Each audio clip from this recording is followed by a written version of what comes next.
So I want you to imagine the scene. It's 4 a.m. The temperature is minus 25 degrees Celsius. I cannot feel my face or my fingers. I'm at Gorak Shep, the last human outpost before Everest Base Camp. Elevation 17,600 feet. I haven't slept. The air is impossibly thin. My body is broken and battered. Most of the team are suffering with AMS, acute mountain sickness. Many have already been turned around or given up. The favorite to win the race has actually been already helicoptered back to Kathmandu because he's dying from HAPE, high altitude pulmonary edema. Tensions are high. The fear is palpable. My body battery on my Garmin watch reads 5%. According to said watch, I am extremely fatigued. And the day and the race hasn't even started yet. I'm in the most extreme environment I've ever been. I'm about to run the most extreme race of my life. I'm the most exhausted I've ever been. Welcome to the world's highest obstacle course race, followed immediately by the world's highest ultramarathon. From Kalapatar to Namche Bazaar, it's a 3-kilometer obstacle course, topping out at just under 19,000 feet, and then 30 grueling miles with 15,000 vertical feet of elevation along some of the harshest terrain in the world. Now, you might be thinking, why? Like, what is wrong with you, dude? And the reality is, I actually don't know. I am seeing a therapist, so there's that. And I get, not everyone wants to do these kind of crazy races. But one thing I do know is that we all face obstacles.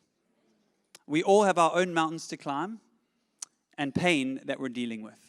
Whether that's the pain of a difficult divorce or a relationship struggle or the loss of a loved one, starting a business, mental health challenges, we all have mountains to climb and obstacles to overcome. Life is hard. I don't need to tell you that. And perhaps you, like me, like how I felt at Everest Base Camp, maybe you feel even right now the way I felt, like you're going to give up, like it's just too much, like you're never going to make it. Maybe you're even considering throwing in the towel on the business, on the relationship. Can I just say this? It's not over. I absolutely believe there is more inside of you, there is more for you, and there is more around you than you could ever know.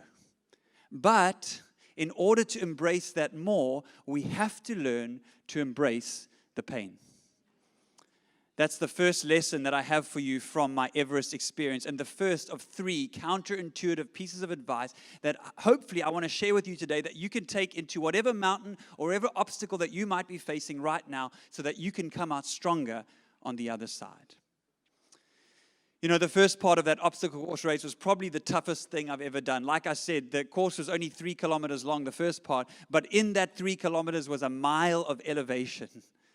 Going straight up that mountain, Kalapatar, was literally pure hell. It was dark, the wind was howling, my legs were burning, trying to breathe, felt like trying to breathe through a thin straw. My fingers felt like they were going to explode from frostbite. And then to add insult to injury, there was a 20-kilogram sandbag carry at the top with rocks in it, and the rocks cutting into your shoulders. One of the racers on the way up collapsed next to me and began convulsing. I had to continue going. I later found out that his oxygen sats dropped below 60% and he had to be carried down. See, that's the thing up there. When things go wrong, they go wrong quickly. Somehow I managed to get to the top and make my way back down again to the obstacle course race, which I managed to get through, not too much problem, until we got to the warped wall, this thing. Now, at normal altitude, this would be pretty easy for me to be able to do, but at that altitude, after that climb, trying desperately to fill my lungs with whatever air I could suck out of the oxygen out of the air, that wall felt like a mountain to me. So here's a short video of me taking on the wall. Unfortunately, we don't have the sound, but take a look.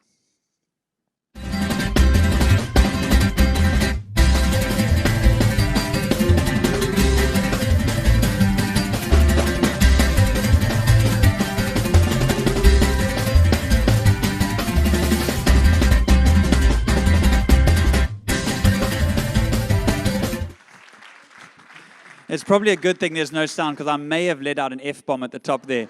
And I'm a pastor, so that wouldn't have been very good. But that shout was pure adrenaline and gratitude. The obstacle course was over, and now it was on to the ultra marathon. I still had a very, very long way to go. In his famous poem, Robert Frost writes, 2 roads diverged in a wood, and I took the one less traveled, and that has made all the difference. I think in our culture today, the road most traveled is the road of comfort and convenience. Too often in life, we're tempted to take the easy option, the path of least resistance, and sometimes that's okay, but more often than not, shortcuts lead to deep cuts, or long delays, or dead ends. It turns out the path of least resistance is a terrible teacher. You know, in our culture, we tend to see pain only in the negative. And so it's a pretty natural response then to avoid pain at all costs. But what if I told you that pain is a gift? That pain can actually be the greatest catalyst for growth and transformation and resilience and empathy. Author Donald Miller, one of my favorite authors, he believes that every great story ever told has 3 basic components. A character who wants something and overcomes conflict to get it. That's it. That's the template of every great story. Gladiator, The Matrix, Shawshank Redemption, Cinderella, even Barbie. But here's the catch. The template for a great story is also the template for a great life. As Donald, without pain, without conflict, there simply is no story. Think about it. Listen to what Donald writes in his book. He says this: if you watched a movie about a guy who wanted a Volvo, no offense, any Volvo drivers, and worked for years to get it, you wouldn't get excited. You wouldn't cry at the end when he drove off the lot testing the windshield wipers. You wouldn't tell your friends you saw a beautiful movie or go home and put a record on to think about the story you just seen. No, of course not. The truth is, you wouldn't remember that movie a week later. Nobody cries at the end of a movie about a guy who wants a Volvo. But we spend years actually living those stories and expect our lives to be meaningful. The truth is, if what we choose to do with our lives won't make a story meaningful, it won't make a life meaningful either. I think deep down, we all know that great stories are told with pain, but too often we're unwilling to embrace that pain and therefore the greatness of the story that we're living in. Telling a great story with your life sounds amazing and exciting and wonderful, and we love to post about it on social media. But here's the truth. When it comes down to the actual work involved, we don't want to do it. But unfortunately, joy costs pain. And I think this is where most of us give up or turn around. It's where I wanted to turn around on Everest.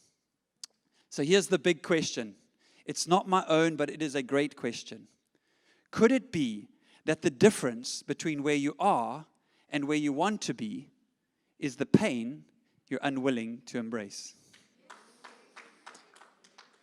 Could it be? Is it that the time you're unwilling to put in, the wrong you're unwilling to admit, the counselor you're unwilling to see?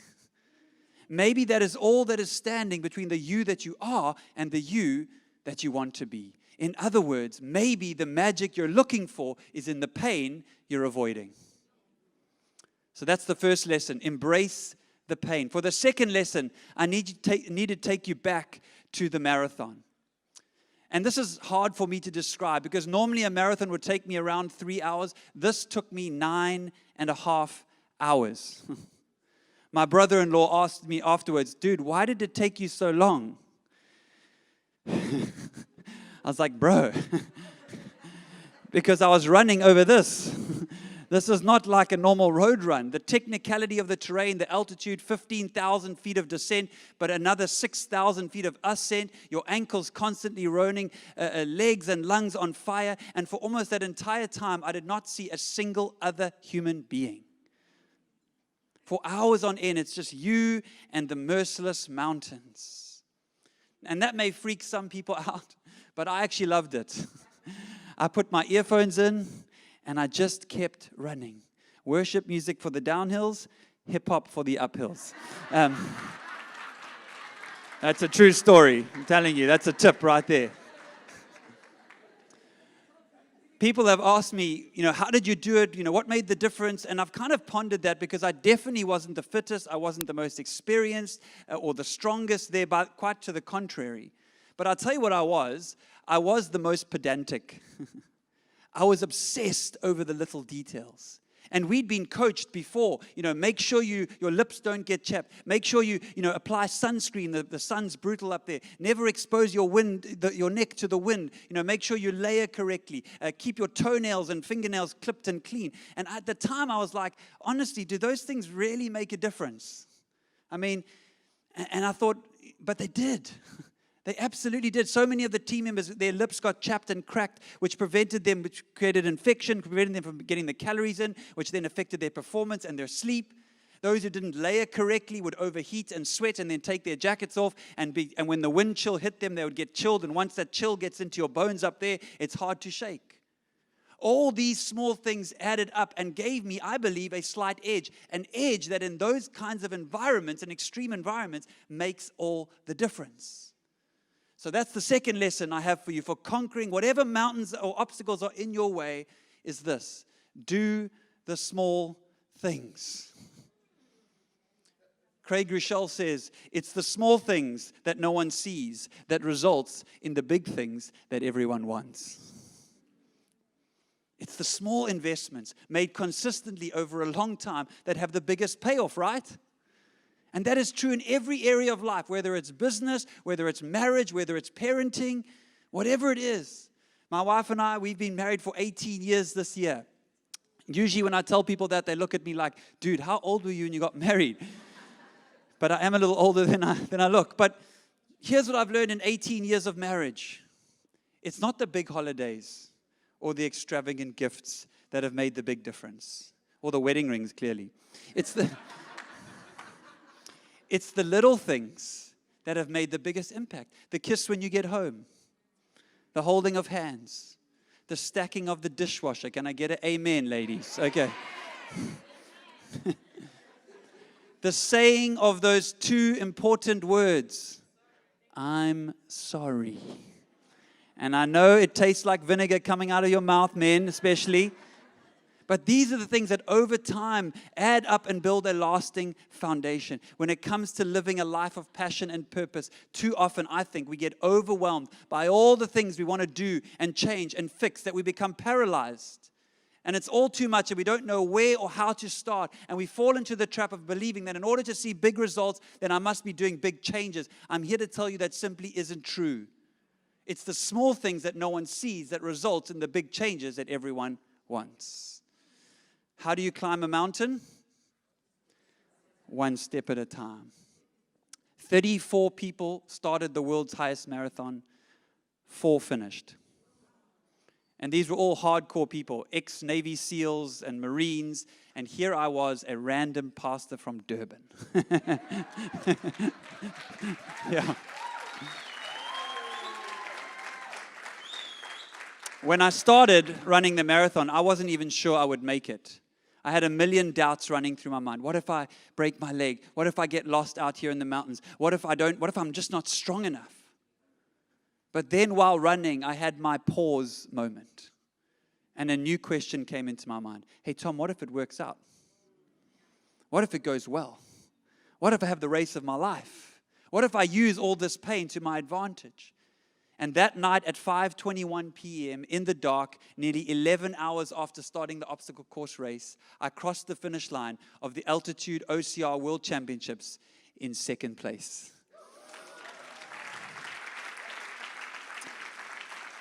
T.S. Eliot says this, only those who will risk going too far can possibly find out how far one can go.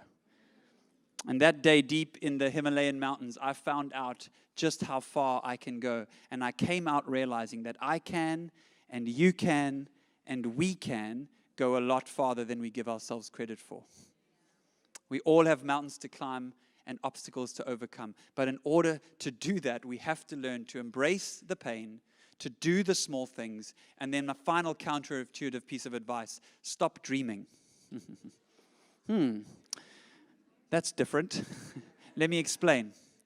The world and our Instagram feeds or TikTok feeds are full of this idea of follow your dream. As in, follow your dream, babe. Just do it. You can do it. If you can dream it, you can do it. You be you. It's simply not true. I'll tell you, lots of people have dreams, but lots of people's dreams are not coming true. Why? Because dreams don't come true, they are made true. Our dreams do not exist fully formed out there, and all we have to do is find it. We do not find a life of passion and purpose. You build one. And you build one by being brave, by being curious, by being humble. You build it when you pick yourself up again for the third time, for the fourth time, for the 100th time, and keep moving in the general direction of north. When I was 14 years old, my counseling teacher told the class to write down a bucket list. And I wrote down a list and I called it 100 things to do before I die. I still have that list, and to date I've done 63 of the 100. Visit Everest Base Camp was one of them. Now I know I'm not going to get all of them on the list because one of them was join the Mile High Club. And I was 14, guys, when I wrote the list, okay? But the Everest dream, unless, okay, just checking, worth a shot. The Everest dream was a dream that was 26 years in the making. And so holding that trophy and getting to share that moment with my wife in Kathmandu was a moment I'll never forget. I even got a tattoo to kind of mark the moment, and the tattoo is based off of one of my favorite quotes. He says this: all men and women dream, but not equally. Those who dream by night in the dusty recesses of their mind awake to find that it was vanity.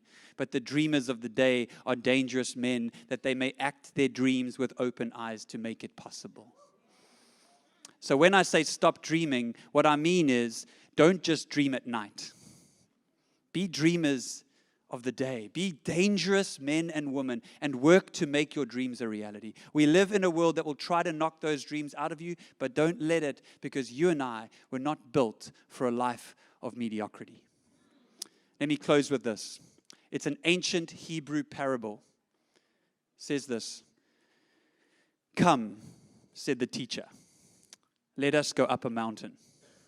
So we did. There was nothing easy about it. I had to rest several times to catch my breath. Finally, we made it to the top. Look at that, he said, pointing to the panorama before us. It was worth the climb. Do you know what it's called in Hebrew, what we just did? Torture, I asked. No, it's called aliyah. It means the going up or the ascent. And when you read in the Holy Scriptures of people going to Jerusalem, you'll see this word aliyah, up, used.